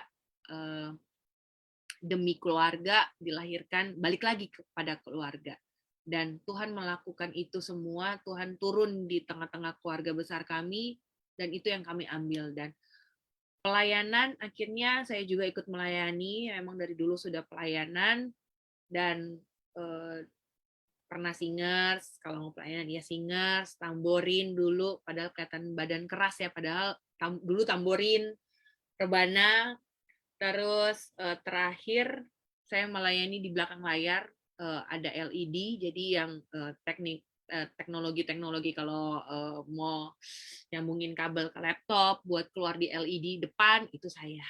Terakhir itu, dan puji Tuhan setelah sekian lama karena memang berbagai tugas dan aktivitas, baru-baru ini dipercayakan lagi untuk melayani, dan doanya bisa setia terus untuk melayani dan mengiring Tuhan apapun itu. Dan untuk semuanya, jangan jemu-jemu melayani Tuhan. Ada Tuhan yang akan membayar harga yang luar biasa. Yes, amin. Ya, dan aku dengar Kak Kesya pernah rekaman lagu rohani ya, Kak? Oh iya, kemarin baru ada. Itu judulnya apa, Kak? Mungkin bisa sedikit diceritakan kenapa bisa rekaman lagu itu, judulnya kenapa bisa seperti itu gitu. Mungkin ada cerita di balik lagunya. Oke, sebenarnya lagu itu memang dadakan. Aku juga awalnya nggak tahu, memang ya sebenarnya sih bukan penyanyi ya, cuman yang namanya pelayan Tuhan, apapun harus bisa. Meskipun nggak bisa, disuruh kesaksian harus mau, disuruh main musik, ya mikir dulu sih. Paling ujung-ujungnya jadi singer, WL, worship leader. Jadi anak Tuhan apapun harus siap. Kalau disuruh melayani, disuruh nyanyi iya, disuruh khotbah juga iya, disuruh kesaksian, sharing segala macam harus siap. Anak Tuhan harus siap karena Tuhan ada di belakang kita. Jadi memang waktu itu dadakan juga. Jadi ada teman suami, kakaknya itu dia istilahnya guru vokal, dan dia juga jago nyanyi. Dia ngajak saya untuk berkolaborasi awalnya. Jadi awalnya tuh kita aja, maksudnya barengan gitu loh. Saya juga mikir, aduh suara saya juga nggak bagus-bagus banget ya. Saya juga memuji Tuhan. Yang penting Tuhan senang aja dengar pujian saya. Meskipun di sisi lain suara saya agak sumbang dikit gitu. Cuman di situ dikasih kepercayaan bahwa satu lagu yang memang udah diciptain sama seorang pencipta lagu, dan pada saat awalnya saya nggak tahu lagunya apa, cuma dikasih nadanya waktu itu, dan pada saat itu saat udah sampai di dapur rekaman, saya dikasih tahu ternyata judulnya Waktu Tuhan. Dan itu benar-benar pada saat saya baca liriknya di awalnya, ini kok kayaknya pas banget ya buat gua ya, Waktu Tuhan gitu. Jadi sempat ragu juga sih bisa dibawain atau enggak, tapi dikasih kekuatan juga sama yang ngajak kolaborasi itu, namanya Cici, dan Cici kasih kesempatan. Cici bilang, kamu seorang public figure, waktunya kamu memberkati mereka dengan sebuah pujian yang memang itu adalah pujian pertama rilis, dan ini dia kasih kesempatan kamu bisa jadi berkat buat banyak orang. Kalau memang kamu nggak bisa nyanyi, setidaknya lagu ini bisa memberkati banyak orang. Banyak orang yang saat ini katanya lagi lemah, lagi nggak tahu harus kemana. Dengan lagu ini, waktu Tuhan pasti Tuhan akan menguatkan mereka melalui lagu ini. Jadi itu benar-benar yang kaget juga sih. Jadi ada dua. Jadi yang pertama itu barengan, yang kedua itu single rohani jadinya. Jadi saya sendiri yang nyanyi. Gitu sih. Oke, jadi buat saudara-saudari dan ibu-ibu bisa denger di YouTube ya. Di Waktu YouTube Tuhan. ada, Ya, di YouTube di mana juga, Kak? Oh, di di Joox. nih aku lihat di Spotify. Spotify juga ada, Cie. Iya. Waktu Tuhan. Jadi itu benar-benar kalau emang suara agak sumbang, ya mohon dimaklumi, resapi aja kata-katanya. Iya.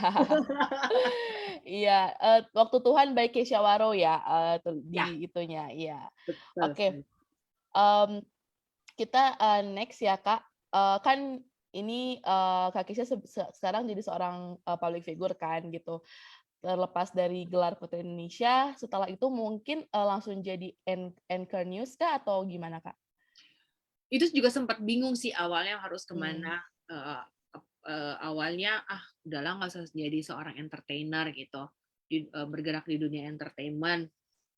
Takut juga awalnya kan, karena berpikirnya ya tahulah seorang public figure pasti banyak gosip, desas-desus ya kan gitu. Cuman tanya Tuhan lagi, terserah deh Tuhan mau yang mana. Kalau emang aku harus balik lagi ke dunia pekerjaan, aku harus jadi orang profesional di kantoran, pasti Tuhan buka jalan aku harus kemana.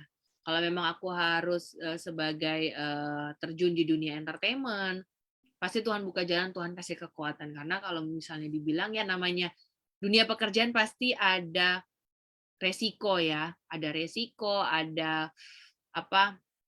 pro dan kontra yang memang kita harus jalani gitu. Dan di situ saya berpikir, ya udahlah terserah Tuhan, tanya Tuhan lagi. Ujung-ujungnya juga tanya Tuhan gitu. Kalau emang Tuhan kasih saya ke dunia entertainment, ya Tuhan arahkan ke dunia entertainment. Dan ternyata Tuhan arahkan ke dunia entertainment. Dan awalnya sempat bingung harus jadi apa gitu. Ngapain nih? Ternyata awalnya itu terjunnya ke dunia presenter jadinya. Pembawa gosip. Yes. Iya, pembawa gosip. Gosip juga sih, itu emang benar-benar realitas sesuai dengan kabar berita. Teraktual ya, Kak. Aktual, terpercaya. Iya. Aku sering nonton itu. Nonton juga ya. Iya. Nah, sekarang kan di tengah-tengah Kak Kesha terjun dalam dunia entertainment, bagaimana cara Kak Kesha mempertahankan iman di tengah-tengah persaingan sekularitas gitu kan? Karena seperti yang kita tahu, banyak public figure yang justru meninggalkan imannya kepada Tuhan Yesus ya specifically, itu hanya untuk kepopuleritasan atau untuk mengikuti pasangan hidup gitu dan sebagainya. Kalau dari Kak Kesha sendiri bagaimana? Pertanyaan itu sangat merinding, membuat saya merinding seriusan. Ya, itu sebenarnya tantangan terbesar. Itu juga yang menguji iman saya. Jujur, banyak tawaran yang benar-benar menggugah selera saya, hati saya yang bisa ini. Cuman itu balik lagi. Pilihan pasti ada di tangan saya. Dengan segala resiko yang ada, saya cuma berdoa sama Tuhan, saya tanya sama Tuhan, Tuhan kasih kekuatan ke saya. Saya sebagai manusia, saya nggak bisa nanggung ini semua. Sebagai seorang Kesha, nggak bisa nanggung. Siapa sih yang nggak tertarik, tergiur dengan hal-hal duniawi yang ngasih ke kita gitu loh. Tapi itu lagi, kita harus bayar harga, lebih dekat sama Tuhan, tanya sama Tuhan lagi. Kadang Tuhan juga kasih jawaban yang luar biasa. Tuhan ada salah satu kemarin pilihan dunia kasih sangat besar, tapi nggak tahu nih Tuhan ngasih apa ke saya masih bingung waktu itu. Intinya garis besarnya seperti itu. Jadi dunia kasih saya sangat besar, saya udah pikirin, saya udah saya udah kaji, saya udah kasih nih spot-spotnya, oke? Ini pasti ini saya udah yang dalam hal duniawi saya udah dapat oke, gambarannya besar sekali. Saya udah kasih satu-satu nih pos-posnya. Oke, saya akan gini. Ini yang hal dunia ini sangat besar. Kemudian yang satu, saya berpikir, Tuhan ngasih apa ke saya ya? Maksudnya bisa nggak ya saya kayak gini gitu loh yang dunia kasih. Tapi saya tanya lagi sama Tuhan, Tuhan, ntar ke depannya saya bisa nggak ya kayak gini kalau saya ikut di jalurnya Tuhan gitu loh. Itu lagi tantangan iman saya. Dan saya sadari saya cuma bisa menangis, saya doa, saya cuma tanya sama Tuhan, Tuhan tolong kuatkan iman saya. Saya bilang kalau saya harus menggeser duniawi saya, hal duniawi ini yang saya secara mata saya ini sangat besar, saya harus singkirkan, pasti Tuhan sediakan yang terbaik buat saya. Ya, saya nggak kelihatan saat ini. Saya masih istilahnya berdarah-darah, tapi saya tahu Tuhan kasih yang terbaik. Dan puji Tuhan itu Tuhan jawab, Tuhan kasih. Intinya sabar. Dibutuhkan yang namanya kerendah hatian yang sangat dalam, dan juga hati yang ingin dibentuk, proses yang ingin dibentuk. Itu memang berat banget. Mau dibilang gengsi, ya sangat gengsi. Cuman larinya ke siapa sih? Cuma bisa lari ke Tuhan. Lari ke manusia, lari ke dunia itu sangat mengecewakan. Jadi cuma bisa lari ke Tuhan, cuma tanya sama Tuhan, cuma nangisnya sama Tuhan, Tuhan aku harus ngapain? Aku harus pilih apa? Yang secara kasat mata menyenangkan bagi aku, apa aku menyenangkan hatinya Tuhan. Itu sangat berat banget. Dan itu dibutuhkan, itu sih yang saya bilang, saya puji Tuhan ada keluarga besar yang menopang doa, kehidupan saya juga, keluarga besar, dan itu yang benar-benar dibutuhkan orang-orang terdekat kita.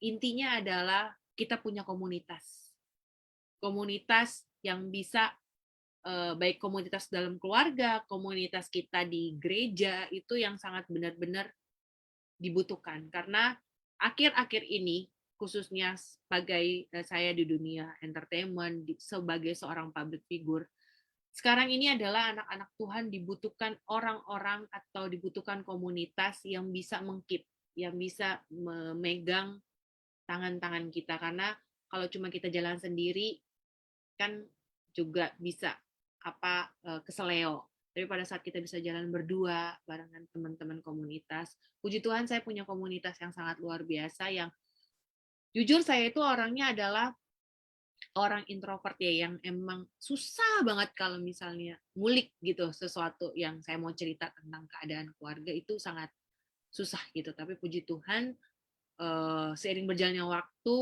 komunitas welcome sama saya, dan seiring berjalannya waktu saya bisa membaur dengan mereka, bisa menceritakan keluh kesah, karena dibutuhkan orang-orang terdekat, dibutuhkan komunitas anak-anak Tuhan, karena kita nggak bisa jalan sendiri dalam dunia.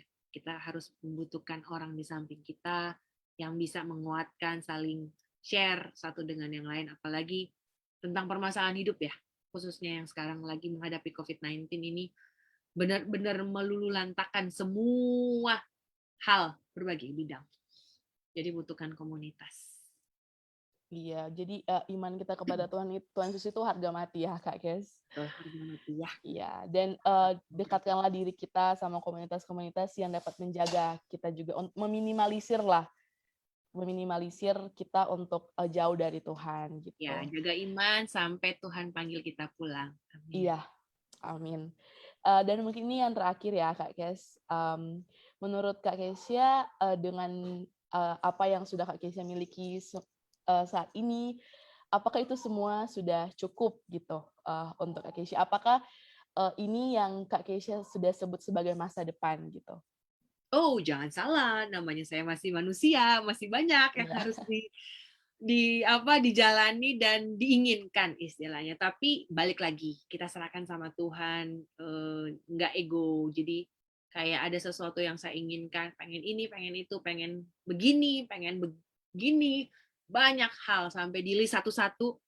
Tapi balik lagi, kalau memang Tuhan berkenan, kalau Tuhan izinkan, kalau Tuhan kasih, pasti ada waktunya Tuhan, dan itu sesuatu yang dipercayakan sama Tuhan, jangan pernah sia-siakan. Jadi saya juga belajar sampai sekarang, apa yang Tuhan kasih sama saya, Tuhan pasti ngasih yang terbaik, nggak setengah-setengah, meskipun harus menunggu.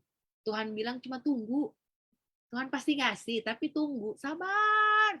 Kan sabarnya kan nggak cuma 1 tahun, 2 tahun, yang penting sabar, setia, taat, sampai Tuhan kasih, sampai Tuhan panggil pulang, pasti Tuhan sediakan. Iya, oke. Tadi Kak Lestari mau nanya lagi? Oh, oke. Kak Lestari tadi mau nanya lagi. Weh lah. Ayo Kak Lestari, silakan. Kak Kesia, setelah mendengar dari tadi bagaimana jalannya ataupun langkah sampai kakak sukses sampai sekarang, jadi pertanyaan aku gini, apa sih yang menjadi pesan ataupun nasihat bagi kami ataupun para wanita gitu? Karena kita secara pribadi saya kadang takut untuk melangkah gitu, ataupun untuk pekerjaan kita juga gitu kan. Aku bisa nggak sih? Seperti itu. Jadi saat ini aku apa gitu pesanan kakak untuk kami ataupun nasihat gitu, menjadi inspirasi bagi kami gitu Kak. Oke. Pesan dari aku ya. Pesan dari aku untuk saya pribadi juga sebagai seorang wanita, buat wanita-wanita yang ada di depan saya yang saat ini bergabung dalam Zoom ini, pesan saya adalah jangan batasi diri kita. Kadang memang diri kita yang batasi. Jangan salah, perempuan itu dilahirkan menjadi perempuan penolong bagi banyak orang, nggak cuma suami. Bagi anak-anak, bagi orang tua, bagi keluarga. Kalau Tuhan menitipkan jati diri kita sebagai seorang perempuan, berarti Tuhan tahu kalau kita adalah seorang yang kuat. Pada saat kita melangkah, ingat, sertakan Tuhan. Saya juga kadang-kadang sering khilaf juga. Kadang-kadang udah ngelangkah, oh iya ya Tuhan, saya lupa ngomong sama Tuhan gitu.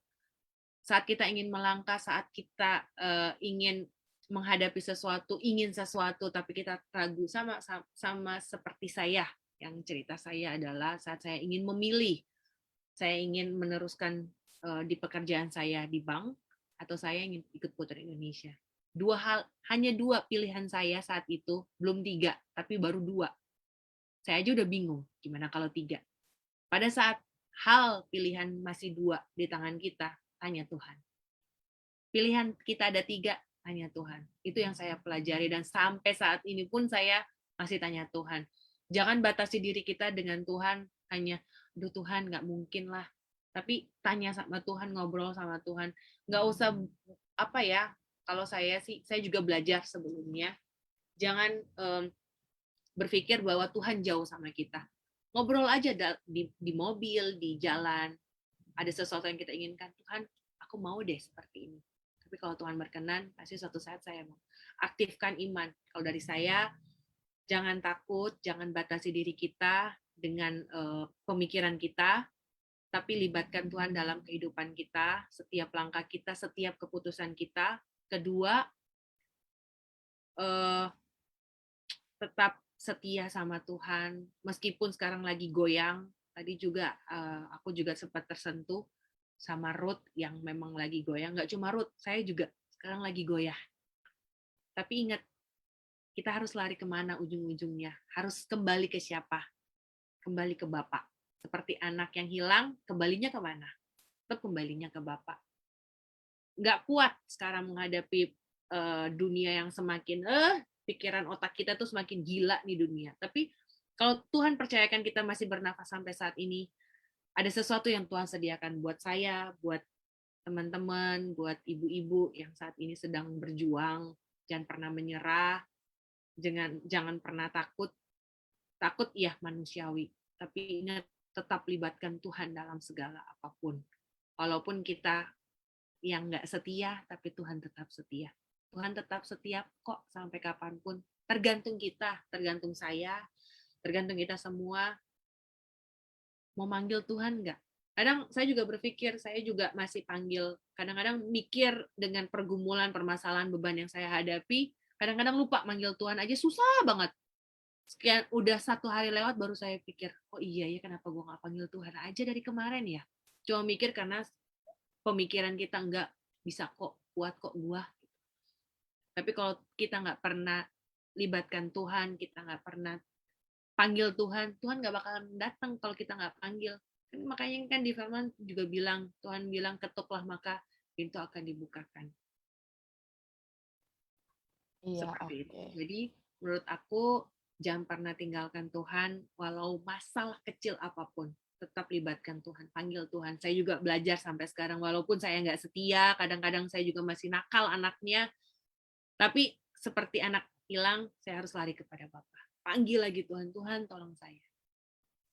Iya, baik. Aku Sebuah motivasi yang sangat menguatkan iman juga ya, teman-teman dan ibu-ibu. Jadi mungkin itu sudah saya hitung sebagai closing statement ya, Kak Kes, karena sudah sangat menguatkan buat kita yang hadir pada malam hari ini. Dan kita sudah berada di penghujung seminar sesi interaksi bersama Kezia Waro. Dan mungkin pada kesempatan kali ini kami memohon Kak Kezia untuk dapat mendoakan sambil menutup sesi sharing pada malam hari ini, juga untuk mendoakan seluruh ibu-ibu atau saudara-saudari yang hadir pada malam hari ini. Oke. Bisa diiringi dengan lagu mungkin? Ruth-nya Ya, masih mungkin. ada? Iya, Ruth. Masih ada, Ruth? Sebentar ya. Ya, terserah Ruth deh Aku- lagunya apa ya. Aku harus pindah tempat dulu. Oke, nggak apa-apa. Gimana ibu-ibu, masih semangat? Masih Ya, ada coba kerjaan nih rumah mau tangga yang dengar. lain? Semangat ya. Ibu-ibu Iya. sebagai penolong loh. Tetap kuat, tetap semangat, tetap setia sampai akhir. Amin. Ada yang pegang anak Iya. bayi Cahaya. Iya, Ibu Kak Cahaya. Oh iya. Tetap semangat ya ibu-ibu. Ini pejuang-pejuang nih semua nih. Wanita-wanita tangguh. Asik. Iya. Oke. Oke, Ruth.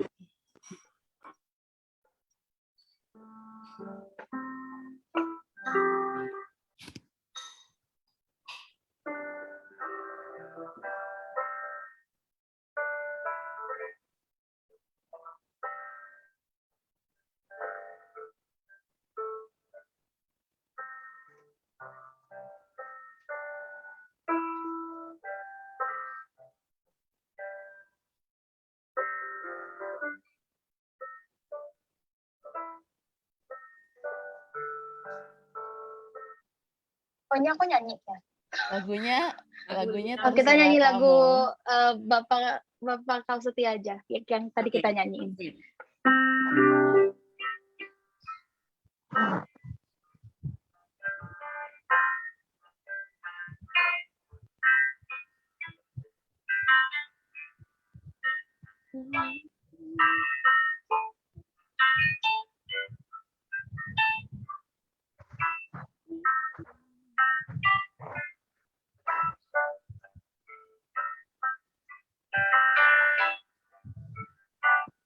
Tunjukkan kasih setiamu,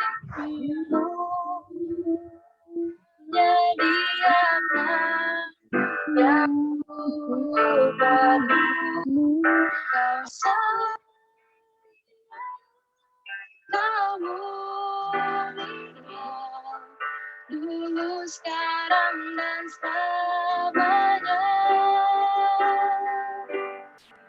Kau tunjukkan kasih setiamu, kau menyediakan yang ku perlu. Kau setia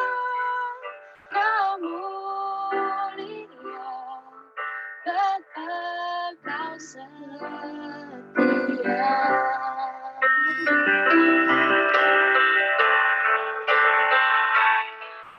Kau tunjukkan kasih setiamu, Kau menyediakan yang rumahmu, Kau setia, Kau mulia, dulu, sekarang, dan selamanya. Kau tunjukkan kasih setiamu, Kau menyediakan yang ku perlu, Kau setia, Kau mulia, Bapa kesetiaan.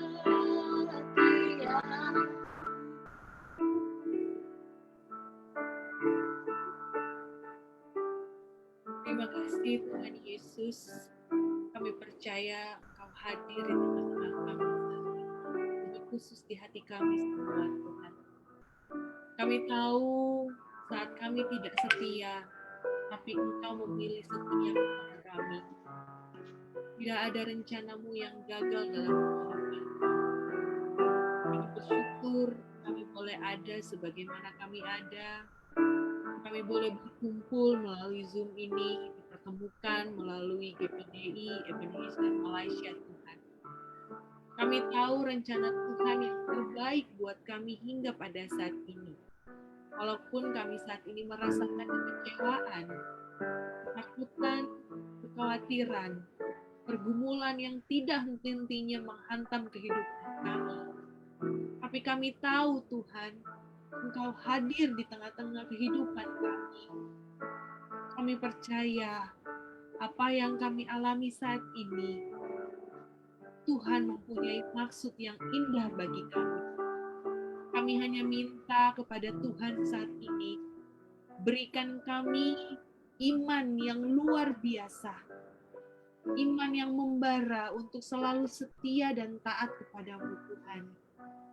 Kami tahu kami tidak bisa berjalan sendiri saat ini. Kami butuh Engkau Tuhan di setiap nafas kehidupan kami. Roh Kudus, bersama-samalah dengan kami. Berjalanlah dengan kami. Kami tidak bisa berjalan tanpa Engkau. Saat ini kami minta Tuhan, hanya di dalam nama Tuhan Yesus, kekuatan, penghiburan, berkat yang luar biasa turun kepada kami semua yang saat ini kami dipertemukan di dalam Zoom. Tuhan Yesus, Engkau melihat setiap hati kami yang ada. Engkau yang menghibur kami, memberikan kekuatan bagi kami.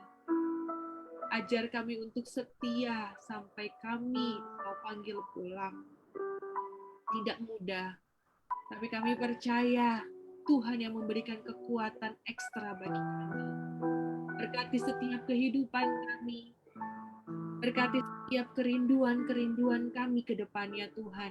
Kami mau taruh itu semua di dalam tangan-Mu. Engkau sumber pengharapan, Engkau sumber berkat bagi kami.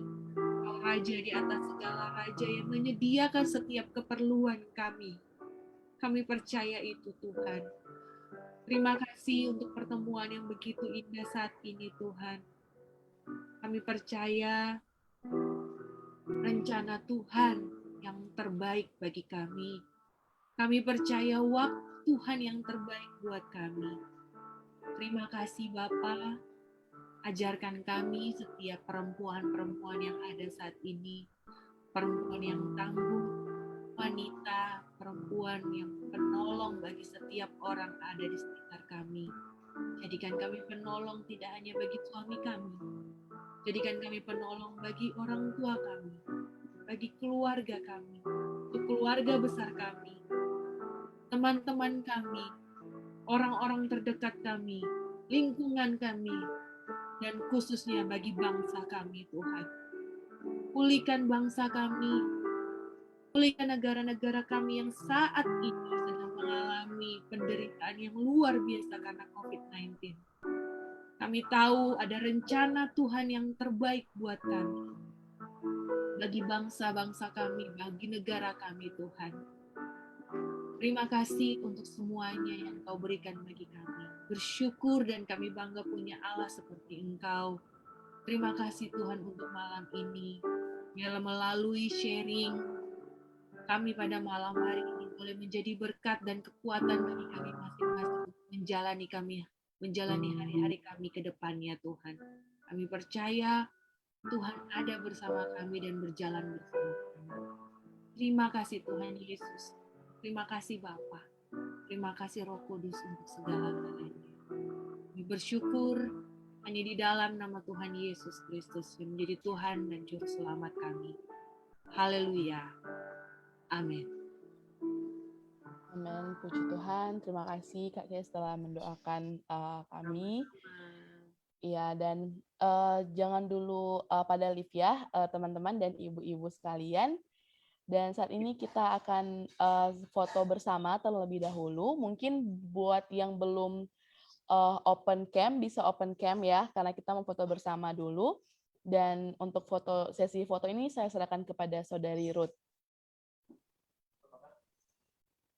Ya yuk, ibu-ibu, tante-tante, oma-oma, kakak-kakak, adik-adik, yuk yang cantik yuk.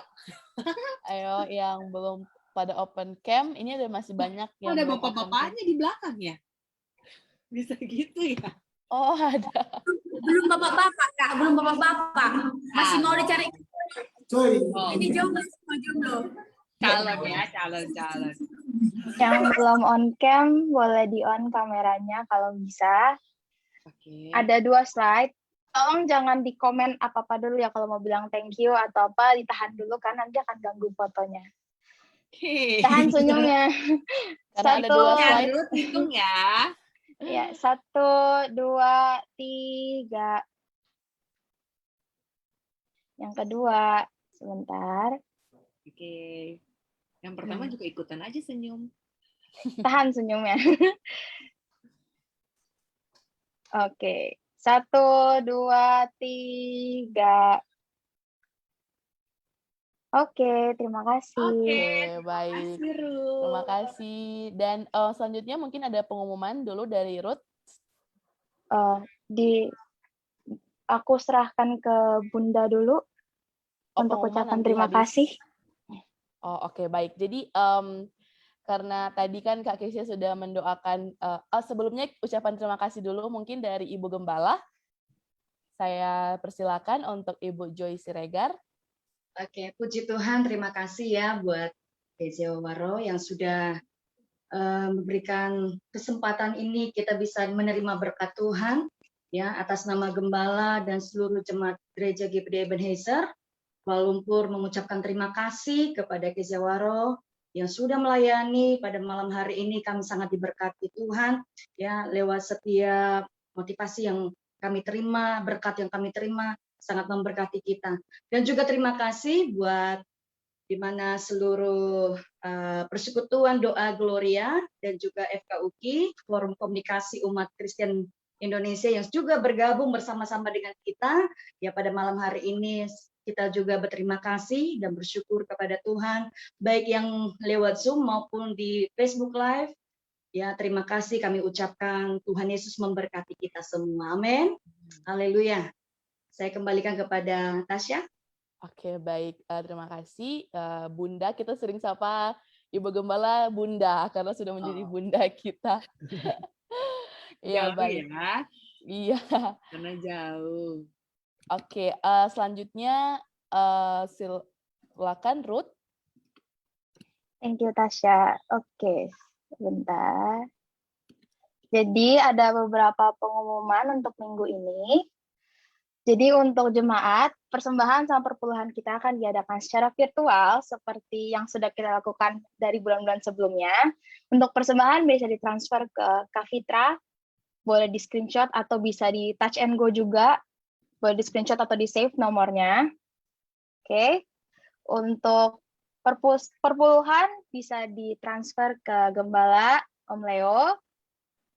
dan juga bisa lewat touch and go. Dan gereja kita juga ada rencana untuk membeli gedung gereja yang kita pakai pada saat ini. Jadi untuk jemaat yang terbebani untuk membantu, bisa ditransfer ke Om Leo, atau mungkin yang di Indonesia bisa ditransfer ke BNI-nya Om Leo, dan juga bisa lewat touch and go juga. Pengumuman untuk besok, ibadah kita akan dilakukan pukul 10 pagi seperti biasa lewat Zoom. Jangan telat join-nya. Siapkan hati kita, dan besok ibadah kita akan dilayani oleh Pastor Sam Hari dari Foursquare Gospel Church Malaysia. Jadi jemaat bisa bergabung lewat Zoom seperti biasa, dan diharapkan jangan telat ya. Selanjutnya saya serahkan kembali ke Ibu Gembala untuk doa tutup. Oke, mungkin terima kasih Ruth pengumumannya. Tolong di-highlight buat jemaat GPD Ebenezer dan juga yang lain mungkin ingin bergabung di ibadah hari Minggu nanti. Dan selanjutnya, karena tadi Kak Kesha sudah mendoakan kita, dan tibalah saatnya kita juga untuk mendoakan Kak Kesha ya di doa tutup nanti. Dan juga sekaligus doa tutup nanti akan dibawakan oleh Ibu Gembala, Ibu Joy Siregar. Kami persilakan. Puji Tuhan, terima kasih Tasya. Mari kita bersatu hati di dalam doa. Bapa yang baik, kami bersyukur, kami berterima kasih atas kesempatan ini. Kami percaya semua karena anugerah Tuhan, semua karena kemurahan Tuhan, pertolongan Tuhan kami ada sampai hari ini. Dan pada malam hari ini kami telah mengikuti seminar wanita. Kami percaya Tuhan apa yang Kau lakukan dalam kehidupan kami. Kami percaya dalam setiap pergumulan kami sebagai ibu, sebagai anak, kami percaya Tuhan Yesus tidak ada yang kebetulan. Tuhan, Engkau senantiasa terus memberkati kehidupan kami. Bapa yang di surga, kami berdoa buat Kesha Waro yang sudah memberkati kami lewat seminar wanita pada malam hari ini. Kiranya Tuhan senantiasa terus memberkati kehidupannya, keluarganya, pekerjaannya, bahkan juga pelayanannya.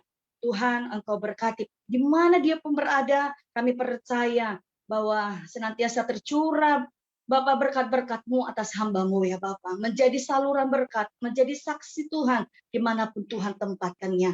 Dan berkati bagi setiap kami, para wanita yang sudah bergabung, baik lewat Zoom maupun juga Facebook. Kami percaya Tuhan Yesus, di mana pribadi kami lepas pribadi diberkati Tuhan. Lewat hamba-Mu yang sudah menyampaikan setiap isi hati Tuhan, menguatkan kami, mendorong kami, dan menghibur kami Tuhan. Bagaimana penyertaan Tuhan dalam kehidupannya Bapa, sehingga hari ini ia ada Bapa. Kami percaya semua karena kemurahan Tuhan. Terima kasih Bapa yang baik, kami bersyukur di malam hari ini. Saudara yang dikasihi Tuhan, dimanapun engkau berada, mari kita mengangkat kedua tangan kita, dan kita terima berkat dari Tuhan.